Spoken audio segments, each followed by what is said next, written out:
বন্ধুরা, ওদের পালানোর সব থেকে উপযুক্ত সময় এখন। আপনারা হয়তো বলতে পারেন যে এখন কেন?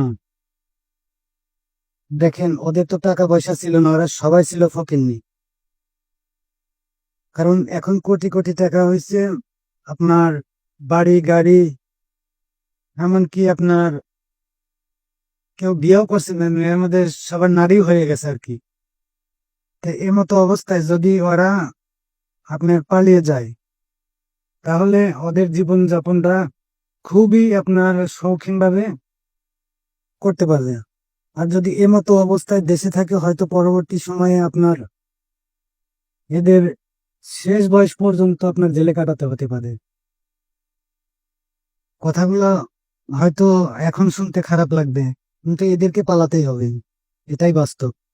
বিশ্বাস না হয়, কেবল ধরেন 8 মাস গেছে, আর 2-1 মাস দেখে দেন, দেখেন এদের পরিণতি কোন জায়গায় যায়। ধন্যবাদ।